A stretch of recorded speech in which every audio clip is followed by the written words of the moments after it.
Resident Evil Welcome to Raccoon City, film live action yang akhirnya sudah dirilis di Indonesia tanggal 29 Desember 2021 ya. Meskipun mungkin punya review dan overall kualitas film yang nggak terlalu bagus gitu ya, tapi tetap aja gue selalu bilang ini bisa diapresiasi dari segi mereka itu pengen bisa seakurat mungkin dengan versi gamenya.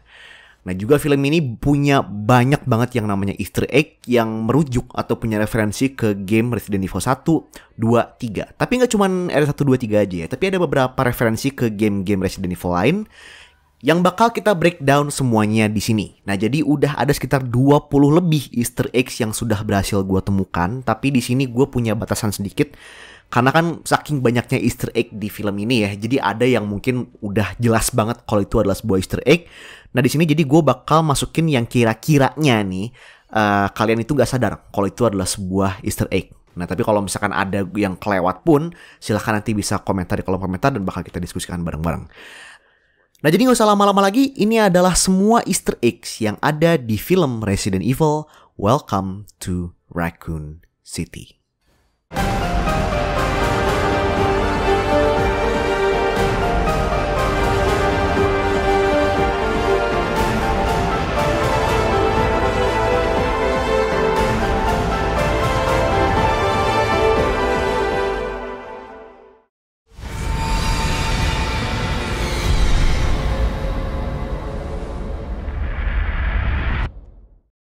Di detik-detik awal film pun sebenarnya udah ada yang namanya Easter egg.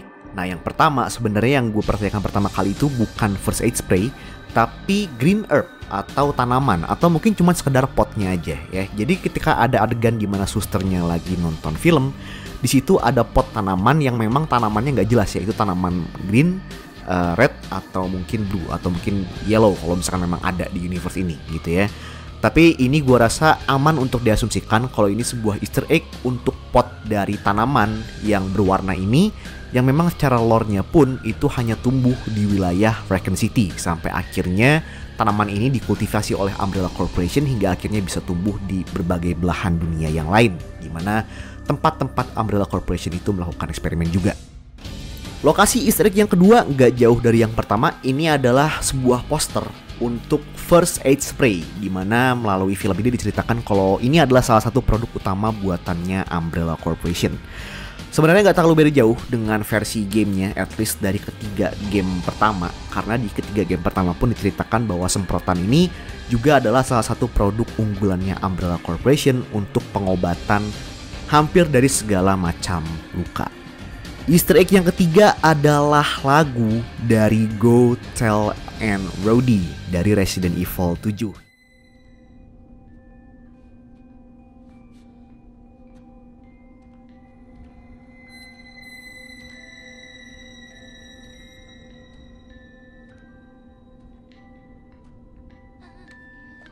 Hello? Ini sebenarnya ada ketika Claire itu mendekati Lisa Trevor yang sedang bersembunyi di dalam tenda, dan Lisa kelihatannya di situ sedang memainkan sebuah kotak musik. Nah, kotak musiknya secara samar-samar ternyata memiliki irama dari lagu Go Tell and Rhodey. Nah, sebenarnya kan lagu ini pun juga punya banyak versi, atau at least versi originalnya itu memang adalah sebuah lagu tradisional dari wilayah Amerika. Nah tapi untuk R7 memang lirik dan iramanya itu diaransemen khusus untuk soundtrack dari game tersebut. Easter egg nomor 4 di sini adalah gambar dari Spencer Mansion. Jadi sebenarnya kalian tuh sudah bisa melihat Spencer Mansion lebih awal dalam bentuk gambaran anak-anak ya kelihatannya yang ada di ruangan bermain dari panti asuhan yang ditempati oleh Claire di sini. Nah kelihatannya di sini untuk status dari Spencer Mansion dan juga Spencer itu sendiri mungkin mereka dianggap kayak, atau dia itu dianggap sebagai kayak juru selamat atau savior gitu ya oleh para anak-anak. Makanya di sini ada gambar untuk Spencer Mansion. Selanjutnya di nomor 5 adalah boneka aligator, yang ini sebenarnya pertama kali muncul di Resident Evil 7 dulu. Nah sebenarnya kalau di Resident Evil 7 itu kemunculan dari boneka aligator yang paling bikin gak nyaman itu ada di DLC End of Zoe, dimana salah satunya ketika Joe itu masuk ke dalam rawa-rawa dan kita kira bakal ada aligator yang muncul, ternyata yang muncul adalah boneka aligator di sini. Nah, asetnya kemudian dipakai ulang oleh Capcom untuk di Resident Evil 2 Remake, di mana boneka ini juga bisa kalian temukan di panti asuhan ketika kalian menggunakan Sherry sebagai playable sectionnya. Nah, meskipun memang di film ini untuk boneka aligator itu cuma kelihatan punggungnya doang ya, tapi aman untuk diasumsikan kalau ini adalah salah satu Easter egg yang ditempatkan oleh filmmakernya. Kemudian di nomor 6 ini mungkin adalah salah satu Easter egg yang paling jelas, yaitu boneka yang sama seperti yang kalian temukan di Resident Evil 2. Tapi entah kenapa menurut gua pribadi, boneka ini tuh lebih mengerikan di versi film ini ketimbang di versi gamenya. Karena boneka ini pun juga digunakan oleh Lisa Trevor untuk menarik perhatian Claire di sini. Tapi bisa gue anggap juga kalau boneka ini punya fungsi yang sama pentingnya baik di game maupun di film. Karena di game pun boneka ini tuh harus diperiksa atau harus dieksamin lebih teliti untuk menemukan potongan puzzle yang nantinya akan digunakan untuk Sherry supaya bisa keluar dari ruangan di mana dia disekap. Next, nomor 7. Ini adalah Easter egg yang mungkin bakal bikin kalian lapar atau bisa bikin kalian tambah jijik untuk melihatnya, yaitu hamburger dari Resident Evil 2 Remake. Entah keputusan siapa ya yang bikin di Resident Evil 2 Remake itu si pengendara truknya harus makan hamburger semenjijikan itu gitu. Tapi menurut gue kembalinya burger ini lengkap dengan setting hujan dan setting si truckernya. Ini merupakan salah satu Easter egg yang cukup bisa gue bilang cukup niat untuk dibikin oleh filmmakernya. Nah, nomor 8 di sini ada tentang Leon yang bangun di motel dan dia juga bangun sambil hangover atau sambil mabok. Nah, ini sebenarnya adalah Easter egg untuk kedatangan Leon di Resident Evil 2 original. Nah, seperti yang kalian tahu, untuk kedatangan atau keterlambatan Leon ya, sebabnya itu beda loh di Resident Evil 2 original maupun di Resident Evil 2 Remake. Nah, kalau di RE2 original itu dia diputusin sama pacarnya. Nah, karena diputusin, dia akhirnya berhenti di motel sambil OTW ke Raccoon City. Dia tuh berhenti di motel, dia mabok-mabokan dan akhirnya dia ketiduran. Dan akhirnya itu yang bikin dia terlambat semalam untuk kerja pertamanya di Raccoon City. Nah, sementara kan kalau di Resident Evil 2 Remake, dia itu memang dibilang untuk jangan datang seminggu sebelum outbreak Raccoon City. Nah, di mana Leon di sini bangun dengan keadaan hangover dan botol bir di mana-mana. Ini sudah jelas banget sebuah Easter egg atau reference ke keadaan keterlambatan Leon di Resident Evil 2 original. Nomor 9, diner atau tempat makannya Wesker, Jill, Richard dan tempat tidurnya si Leon juga di tempat makan ini. Ini adalah sebuah Easter egg untuk diner atau tempat makan dari Resident Evil 2 original yang bernama Amy's Diner kalau di film. Nah, tapi kalau di RE2 original namanya adalah cukup Amy's doang. Nah, kalian bisa ngelihat Amy's Diner di Resident Evil 2 original itu adalah di cutscene-nya Claire atau ketika kalian mainin ceritanya Claire. Ini adalah tempat di mana pertama kali Claire masuk ke restoran ini dan dia nemu ada zombie yang lagi makan korbannya di balik dapur. Dan di sini juga adalah tempat pertama kali Leon dan Claire bertemu di Resident Evil 2 versi original. Easter egg nomor 10 ada di rumahnya Chris. Dan ini adalah ketika Claire coba pakai helm football yang dia temuin di rumahnya. Nah, ini sebenarnya merupakan Easter egg untuk Resident Evil 7, di mana ada satu bagian Ethan itu bisa memeriksa helm football yang dimiliki oleh Jack Baker juga. Nah, sebenarnya bukan cuman helm football aja, tapi gue ngerasa kalau keseluruhan hal yang dilakukan oleh Claire di rumahnya Chris, yaitu dia sempat ngelihat foto, dia sempat makan pizza, kemudian ngelihat fotonya William dan juga Chris, itu merupakan salah satu reference yang cukup besar ke Resident Evil 7. Memang karena di Resident Evil 7 pun Ethan itu bisa memeriksa berbagai macam foto, mulai dari fotonya Lucas, fotonya anniversary-nya Jack dan juga Marguerite, hingga akhirnya bisa memeriksa helm football yang dimiliki oleh Jack Baker. Nomor 11 bisa kalian lihat di kaos yang dipakai oleh William Birkin, karena di kaos itu tertulis tulisan Tall Oaks. Nah, seperti yang kalian ingat, Tall Oaks itu adalah nama kota yang menjadi salah satu latar tempat di Resident Evil 6. Ini adalah kota di mana Leon pertama kali berhadapan dengan zombie di game itu, dan juga menjadi kota di mana Presiden Amerika Serikat akhirnya menjadi zombie, yaitu si Presiden Adam Benford. Nah, yang cukup menarik dari kaos ini menurut gua adalah tertulis kalau kota itu dijadikan tempat retreat oleh Umbrella Corporation. Khususnya ini tulisannya adalah eksekutif retreat, atau mungkin bisa dibilang kayak tempat liburan atau tempat gatheringnya para staff eksekutif. Nah, apakah itu berarti di versinya atau di universe-nya si Roberts ini kota Tall Oaks itu sudah dirubah menjadi kota liburan dan bukan kota yang biasa seperti di game. Itu mungkin nanti bisa kita lihat di sequel selanjutnya. Easter egg selanjutnya nomor 12. Ini adalah tentang mimpi buruk yang dialami oleh Sherry Birkin. Nah, menurut deskripsinya Sherry di sini dia itu bermimpi buruk sebuah monster ya, atau seekor monster mungkin, di mana monsternya itu berwarna hijau, berlendir, kemudian memiliki mata berwarna kuning dan juga gigi yang sangat besar. Nah, kalau misalkan kita ngelihat perbandingan dari deskripsi Sherry di sini, ini bisa gue asumsikan kalau monster yang dia lihat di mimpinya adalah BOW Hunter. Nah, hanya saja ada satu bagian yang bikin gue kurang yakin karena di sini Sherry itu tidak mendeskripsikan adanya cakar yang cukup panjang.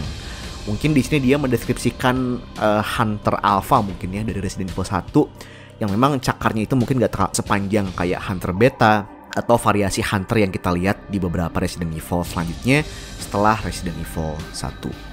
Nomor 13 ini adalah Easter egg yang menurut gue seharusnya jangan jadi Easter egg lah. Masukin aja di filmnya gitu loh biar bisa lebih bagus dan bisa lebih banyak BOW. Yaitu adalah ketika Jill menanyakan lagi nyantai ya sama Star. Dia itu nanya kira-kira cara mati yang lebih sadis itu apa ya? Antara dimakan hidup-hidup sama ular raksasa atau dimakan sama hiu putih katanya.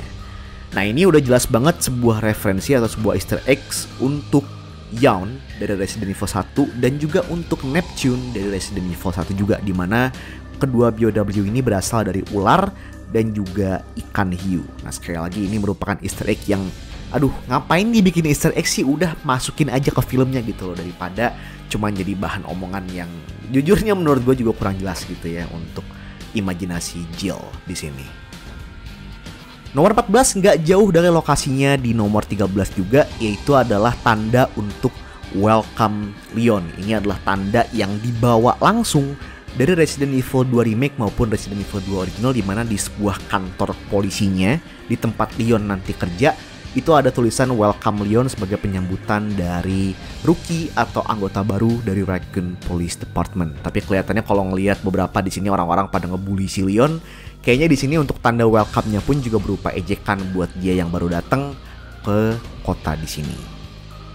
Nah, nomor 15 ini adalah Easter egg tentang PDA yang dikenakan oleh Wesker di sepanjang film Resident Evil Welcome to Raccoon City.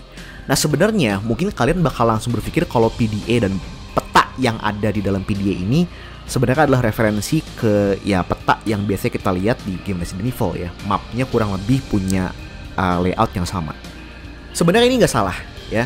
Memang layout mapnya itu adalah reference ke map yang biasa kita pakai di Resident Evil. Tapi di sini dia punya satu Easter egg lagi, yaitu referensi ke novel Resident Evil The Umbrella Conspiracy karangan dari penulis S.D. Perry. Nah, buat kalian yang belum tahu, novel Resident Evil The Umbrella Conspiracy ini kurang lebih menceritakan juga kejadian dari Resident Evil 1, tapi dengan alur dan twist dan juga beberapa karakter tambahan yang cukup berbeda dari versi gamenya. Nah, apa yang terjadi di novel ini adalah Jill itu juga dia mengenakan PDA yang dalam PDA itu juga ada beberapa informasi mengenai peta, jebakan, dan apa saja yang ada di dalam Spencer Mansion. Nah, PDA ini sebenarnya diberikan oleh sebuah karakter atau seorang karakter yang eksklusif novel yang bernama Trent, dimana si Trent ini tuh dia ingin membalas dendam terhadap Umbrella, tapi dengan cara dia memanipulasi Umbrella, memanipulasi rival Umbrella, dan bahkan memanipulasi Stars agar semuanya bisa berjalan sesuai dengan rencananya. Nah, di sini Trent memberikan PDA-nya terhadap Jill itu adalah salah satu bagian dari rencana dan manipulasi yang dia sediakan untuk menghancurkan Umbrella di sini. Easter egg nomor 16 adalah tanda cakar yang bisa kita temukan di mobil milik Bravo Team. Nah, kalau di film ini Bravo Team itu kecelakaannya di dalam mobil dan bukan di dalam helikopter. Nah, tapi ketika mobil ini ditemukan oleh Alpha Team melalui helikopter, kalian bisa ngelihat ada sedikit tanda cakar yang ada di sebelah kanan atau kiri ya dari mobil Bravo Team di sini. Nah, sebenarnya yang menarik adalah di salah satu interview yang dilakukan oleh Johannes Roberts ya beberapa waktu sebelum filmnya rilis, dia mengatakan bahwa Tyrant itu memang tidak ada di film ini, tapi ada Easter egg mengenai keberadaan dia di Raccoon City. Nah, tapi nggak ketahuan nih untuk Tyrant-nya itu tipe apa, apakah T002 seperti RS1 atau apakah Mr. X sekalipun. Dan cakar raksasa ini juga tidak pernah lagi diungkit sepanjang film WTRC. Nah kalau misalkan lu tanya gue, menurut gue sih kemungkinan memang ini adalah Easter egg yang dimaksud oleh sutradaranya. Meskipun di sini gue udah nyari ke beberapa sumber, mereka itu nggak ada yang bilang kalau ada Easter egg Tyrant di WTRC. Tapi kalau misalkan lu tanya gue, kelihatannya memang bener ini adalah Easter egg ke Tyrant, dan Tyrant apa yang digunakan kemungkinan di sini ini adalah referensi untuk Tyrant T001 atau T002, karena mengingat at least untuk T002 itu dia juga punya cakar 3 seperti yang kalian lihat di Resident Evil 1 original maupun di versi remake-nya. Easter egg nomor 17 ini mungkin ingin gue sekalian menekankan juga kalau yang kalian lihat di Easter egg nomor 17 ini bukan Hang ya, tapi ini simply adalah anggota USS yang random aja tanpa nama. Karena memang menurut sutradaranya sekalipun tidak ada Hang di film ini, dan pastinya kalaupun ada pasti bakal diumumin dong, karena seperti yang kita tahu Hang juga udah punya fanbase-nya masing-masing. Nah tapi melalui ini kita bisa tahu kalau di universe-nya WTRC memang ada pasukan USS seperti di game. Nah yang berarti kemungkinan besar di game-game selanjutnya pun kita bisa bertemu yang namanya Hang, atau mungkin at least dari sisa alpha timnya dia seperti yang kita lihat di versi gamenya. Nomor 18 di sini adalah zombie yang ada di front gate-nya RPD. Ini adalah jelas-jelas sedikit referensi ke Resident Evil 2 Remake. Nah khususnya adalah ketika Claire atau Leon itu baru sampai ke depan gerbangnya RPD dan mereka akan mengunci gerbang tersebut, di mana zombie juga akan berusaha untuk masuk. Nah sebenarnya di Resident Evil 2 original pun kalian juga bisa nemu adegan yang serupa, tapi kalian mesti agak mundur ke belakang ke bagian gerbangnya sampai kalian bisa ngelihat ada beberapa zombie yang berkumpul di depan gerbangnya RPD. Sekali lagi di Resident Evil 2 original. Nomor 19 ini juga mungkin adalah Easter egg, salah satu Easter egg yang paling jelas, yaitu ammo box untuk peluru 9mm dan juga peluru 12 gauge atau untuk peluru handgun dan peluru shotgun. Ini adalah ammo box yang jelas-jelas langsung diambil dari Resident Evil 7, Resident Evil 2, dan Resident Evil 3. Bahkan modelnya pun dari warna, dari gambar yang digunakan, dari tulisannya pun itu bener-bener gak ada yang berubah. Ini juga merupakan salah satu detail yang menurut gua keren banget mereka bisa bawa, dan ini juga adalah merupakan salah satu properti yang cukup keren menurut gua dari keseluruhan WTRC di sini. Easter egg selanjutnya ini adalah ketika Leon menanyakan sedikit latar belakang dari kehidupannya Claire, karena di sini dia nanya, kok lu bisa tahu banyak tentang senjata gitu ya. Dan di sini Claire itu sedikit menceritakan sejarah orang tuanya, di mana dia pernah punya orang tua tapi mereka berdua kecelakaan mobil ya, mengalami kecelakaan mobil, dan setelah kedua orang tuanya meninggal, dia dan Chris akhirnya tinggal di panti asuhan. Nah, ini juga sebenarnya adalah referensi ke novel karangannya si S.D. Perry lagi, yaitu di Umbrella Konspirasi lagi ya, untuk novel yang sama seperti Easter egg-nya PDA. Nah, menurut novel itu, Chris sama Claire itu memang punya orang tua yang kecelakaan mobil juga sama. Tapi bedanya, kalau di versi novel, yang meninggal karena kecelakaan itu adalah ibunya. Nah, sementara bapaknya itu kerja di konstruksi dan meninggal akibat kecelakaan di tempat kerja konstruksinya. Easter egg selanjutnya di sini ada tentang peta Raccoon City yang bisa kalian temukan di kantornya Chief Irons. Nah memang ini bukan 100% rekreasi yang akurat banget ya, tapi sebagian dari peta ini bisa kalian samakan dengan peta Raccoon City dari era tahun 1998 maupun 1999. Lokasi kantor polisinya sama, dan ada beberapa lokasi belokan yang juga mirip dengan versi peta dari era 90-an tersebut. Tapi ini benar-benar beda dari rekreasi versi remake dari tahun 2019 maupun 2020 melalui RE2 Remake dan juga RE3 Remake. Next, ada Easter egg tentang Samurai Age, tapi sebenarnya ini yang paling akurat itu ada di versi yang dipegang sama Wesker. Nah, kalau kita ngelihat sekilas, kita nggak pernah bisa ngelihat kayak gripnya, kayak bagian bawahnya, tapi kita cuma bisa ngelihat bagian slide-nya doang. Sekilas dari apa yang dipegang sama Wesker itu adalah Samurai Age yang cukup akurat dengan versi gamenya, baik di Resident Evil 1 maupun Resident Evil 5 nantinya. Nah tapi apakah Samurai Age anggota Stars yang lain itu benar-benar akurat? Nah ini yang sebenarnya nggak bisa kita pastikan. Kenapa? Karena memang ada sedikit adegan di mana Chris sama Jill itu ngeluarin Samurai Age punya mereka. Tapi gue nggak bisa benar-benar tahu apakah itu benar-benar Samurai Age atau apakah itu cuman pistol Beretta M9 yang biasa. Karena beberapa anggota Stars yang lain pun kelihatannya mereka juga pakai pistol Beretta M9, tapi gak ada spesifikasi atau gak ada indikasi yang benar-benar akurat apakah itu variasi dari Samurai Edge atau bukan. Jadi yang benar-benar akurat di sini hanya untuk versi Albert Wesker saja. Easter egg nomor 23 ini adalah reveal dari Licker yang saat ini ada di panti asuhan. Tapi caranya Licker ini menampilkan dirinya terhadap Claire sama Leon ini cukup akurat dengan versi Resident Evil 2 originalnya. Sebenarnya bukan akurat sih, tapi cukup dekat dengan versi originalnya. Karena seperti yang kalian ingat, di versi originalnya baik kalian mau pakai Leon ataupun Claire, kalian bakal ngeliat ke bagian atas, bakal ada cutscene yang nunjukin semua karakter itu melihat ke langit-langit, dan di situ ada Licker yang lagi jalan dan mereka bakal jatuh ke lantai sebelum akhirnya cutscene-nya selesai dan kita punya pilihan untuk ngelawan atau nge-skip Lickernya. Kemudian Easter egg nomor 24 ini selesai dari adegan yang mungkin bisa dibilang paling keren dan yang paling bikin pusing juga gitu ya, yaitu Chris yang ngeluarin pemantik atau korek apinya. Dan seperti yang kita tahu, kalau misalkan kita ngelihat di Resident Evil 1 Remake, korek api atau pemantik itu adalah item standar yang selalu ada di inventory-nya Chris. Dan bahkan di Resident Evil originalnya pun di tahun 1996 ada intro yang menunjukkan kalau Chris itu ngerokok dan rokoknya dinyalain pakai pemantik yang dia bawa. Jadi gua rasa ini juga merupakan indikasi bahwa Chris di universe ini juga adalah seorang perokok. Nomor 25 ini adalah lukisan yang ada di dining room. Sebenarnya kalau misalkan di filmnya ini nggak terlalu jelas karena bener-bener gelap banget. Tapi untuk Easter egg lukisan ini juga bisa kalian lihat di salah satu poster promosional sebelum filmnya dirilis. Tapi nggak apa-apa, gue masukin ke video ini aja. Nah, lukisan ini sebenarnya dia angkat langsung dari Resident Evil 1 Remake, dimana itu adalah lukisan yang nunjukin ada orang yang nusuk kepala dan juga ada orang satu lagi yang nusuk ke dada dari mereka yang memang saling berlawanan di sini. Mereka semuanya pakai pedang dan mereka semuanya juga pakai baju zirah atau baju armor. Nah, di game ini merupakan puzzle yang nantinya apabila sudah diselesaikan akan memunculkan sword key yang bisa digunakan untuk membuka satu area untuk boss fight melawan ular raksasa atau Yawn.